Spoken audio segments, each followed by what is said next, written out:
The aura. In the New Age, the term aura is something that, well, is used all the time. I see it in the newspapers. I see it constantly being associated with the impact of human beings. But so little about the aura is really understood. Most assume that the aura is an energy field that is given off by the form, rather than seeing that the aura is a full expression of and a controlling agent of the way in which the form is going to work. We do not have the same auras, as you will see. The first thing to understand about the nature of the aura is how big it is. What you get to see in human design, through the mechanics of human design, is that you get to see how easily you are conditioned by another human being when that human being enters into your aura. And think about the size of auras. If you stretch your arms out in either direction from your body, and you imagine that they could be twice as long as they are, and you formed a sphere all the way around you, this is fundamentally the extent of your aura. Now, aura does fluctuate, but it's also something to grasp about the nature of aura, is that it is not hindered by walls or floors or ceilings. The reality is that when you are standing in a room in an apartment complex and you have a common wall that you share with a neighbor, the fact is that as you stand beside that wall, your aura is penetrating into the other space. Not only is it penetrating into the other space, but obviously it can be deeply impacted and conditioned if somebody is in that other space and they are connected to your aura. It is one of the things about entering into this process of discovering yourself, is understanding how important it is to protect your aura, particularly when you're sleeping. You know, it is one of the deepest recommendations of human design when you enter into this process of the experiment of strategy and authority, that you sleep in your own space, that you protect your aura from conditioning. Now, auras are not the same. They're not the same at all. What we get to see in human design mechanics is we get to see that there are 4 types: manifestor, generator, projector, and reflector. Each of these types express themselves through their aura. If you're dealing with a manifestor as an example, a manifestor has a closed and repelling aura. What that literally means is that the moment that somebody comes towards a manifestor, that their own aura is being pushed back.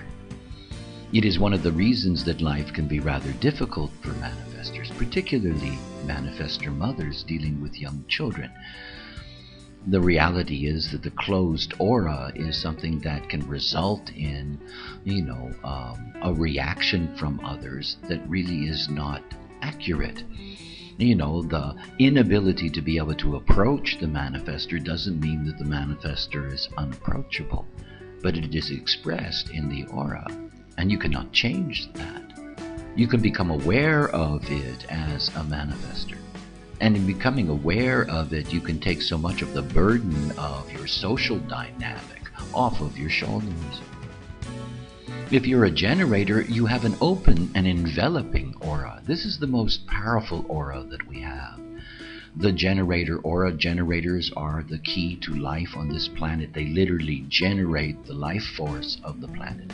And as such, they have the most penetrating, in that sense, of auric fields. A generator will envelop anyone that steps into its aura. This openness in the generator is also a vulnerability for the generator. That is, in being so open and enveloping, you take deeply into yourself those that you allow into your aura. And then we come to the non-energy types, the projector and the reflector. When we're looking at the projector has a specific gift. They have a penetrating aura. It is a specific gift of theirs. Their ability to be able to recognize the other is rooted in the way in which their aura penetrates the other, literally to their G-center, to their core. Yet at the same time, for the projector, because their aura is so focused, It means that they are deeply vulnerable to conditioning while they are focusing. It also means that when we are looking at the difference between a generator and a projector, we see that a generator's aura can take in many beings at the same time, while the projector aura is only designed to deal with one person at a time. And finally, we come to the reflector, and we come to this sampling aura, what I like to call the Teflon aura, the way in which the reflector tastes the world around it in order to discover what is out of place, what doesn't work, what is different. You see, type is not simply a matter of looking at the strategy and authority that arises out of the graphic on the piece of paper. It's about recognizing that your type is alive in your aura itself, and the way in which your aura operates is impacting everyone that you're going to meet in this life. In so many ways, it is your aura that is defining you as a being. It is what, in essence, the other means. To be aware of the aura that you carry, to understand what it means to be one of these types, and to take advantage of the strategy and authority that is there. This brings the great refinement in life and the transformation of the life, and it's always about the other. When we're dealing with aura, we're dealing with the way in which we connect to the other and the way we are experienced by the other. So many auras are chaotic in the way in which they operate because the beings themselves are not correct. Follow your strategy and authority and enjoy the power inherent in your energy field.